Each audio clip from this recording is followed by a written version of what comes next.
Hello ladies and gentlemen, Pericles coming at you with a brand new video. It's the first video of February, so you know what that means. It's time for the monthly PC build. For this build, I went with a budget of around $1,000, and I decided to go with a gaming/editing PC. For this build, I'm trying to target YouTubers with this, gaming YouTubers. People like me. But if you're not editing, this system is also really good for just plain gaming. And if you're not gaming at all and you just don't have the money for a killer PC, this PC will do a pretty good job at just editing too. But really, I tried to strike a perfect balance between gaming and editing. Now, of course, just like last time, this list is not set in stone. You can change any component you want to make it better for you. This is just what I think is a good system for this price and purpose. Now, let's get started. Now, for the processor, I decided to go with a very popular chip, Intel i5-4690K. This is a very powerful chip, very overclockable, very reliable. It performs significantly better than my personal CPU, and I've never had a problem editing with mine, so I don't think anyone will have a problem editing with the 4690K either. Like I said, this build is for the YouTube gaming community and the casual amateur editor. This isn't really for like a professional editor, like a professional filmmaker. If you're a professional filmmaker and editor, I highly recommend you get a much more powerful computer. But for those of you just looking to,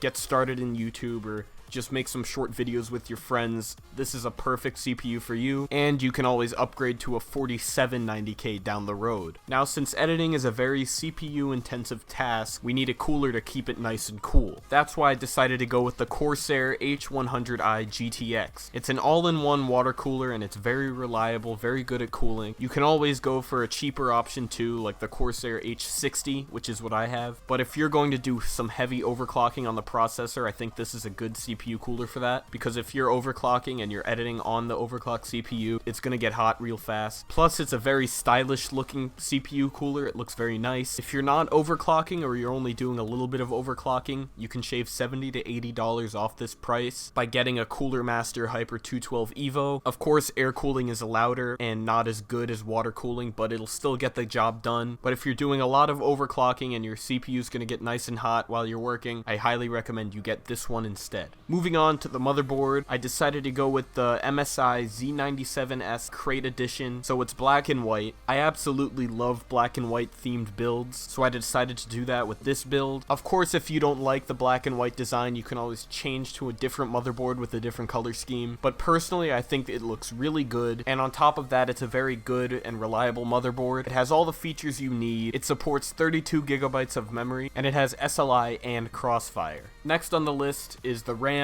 I decided to go with Kingston HyperX Fury White 16 gigabyte. So there are two 8 gigabyte sticks running at 1866 megahertz. So you have 16 gigabytes of RAM right off the bat, which is great for editing and sort of future-proofing for gaming. And since the motherboard supports 32 gigabytes, you can always get another package of this and upgrade to 32 gigabytes of RAM. Like I said, if you don't like the color scheme, you can always change it to something else. What I really like about this series of RAM is that Kingston makes the exact same sticks, but with a bunch of different color schemes. So there's red, blue, black. You can buy this RAM for pretty much any build, and I highly recommend this RAM. But yeah, more memory is good for editing. For any casual filmmakers out there or amateur editors or YouTubers, 16 gigabytes is going to cut it no problem until you bring like a much more severe workload on your machine, but for now, just amateur casual editing, it's more than enough. And like I said, if you want more power, you can always upgrade to 32 gigabytes. Next, we have storage. For the boot drive, I decided to go with a Kingston SSD Now, 120 gigabyte solid state drive. This is a cheap solid state drive at around $44, yet it's still really fast and has sufficient space for Windows and any necessary programs that you need. Like any editing programs that you want to start faster or games you want to load into quickly, this SSD will get the job done no problem. And for mass storage, since this is designed for not just gaming but also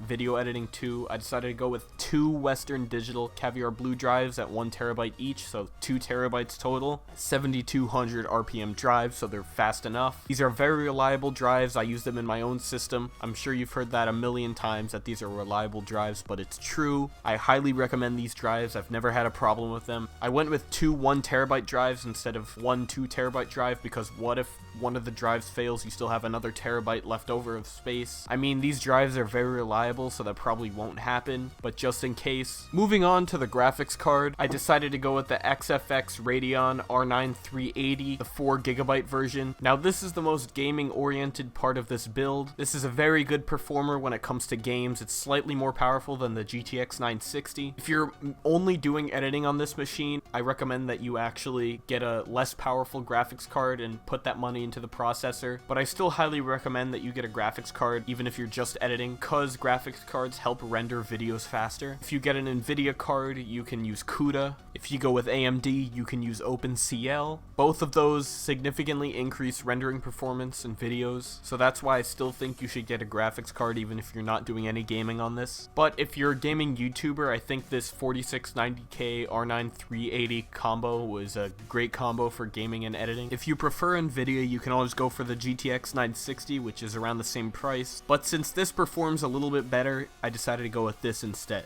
Now moving on to the case. This is actually my favorite case at the moment. I really like this case. The Fractal Design Define R5, the windowed model. If you're deciding to follow my black and white color scheme, you can either go with the black or white case. I decided to go with black because with the white model, I think there would be too much white in the build. Anyway, this case is actually the case I use. I highly enjoyed building in it. It's very stylish, it looks really nice, it's very quiet, cable management options are really good. The only flaw about this case is that it's actually pretty heavy, a lot heavier than the case I had before, but everything else is perfect with this case in my opinion, so that's why I think you should go with the Define R5. Coming up last on the list is the power supply, the EVGA Supernova 650 watt 80 plus gold power supply. It's fully modular, so it'll look really nice in the case with the window, all black cables so you have none of that rainbow mess going on. It's 80 plus gold, so it's really efficient, and it's 650 watts, so we have room to upgrade components in the system as well. Overall, this power supply is very reliable, very good, very efficient. I'm not aware of any bad EVGA power supply, so this one will definitely work as it's supposed to and work really well. Since it's 80 plus gold, the fan won't spin that loud, so it'll add to the quietness that the Define R5 already has, and it will power all the other components in this system without any problem at all. So that's why I highly recommend this power supply. So the total cost of this build on PC Part Picker without rebates is $1,048.26. With rebates, it's $1,008.26. So this actually went a little bit above the target price this time, but luckily not by too much. I think this PC will do a very good job at gaming and editing. Anyway, thank you guys so much for watching this build video. Share your PC specs in the comments down below. Don't forget to like, comment, and subscribe, and I'll see you all next time.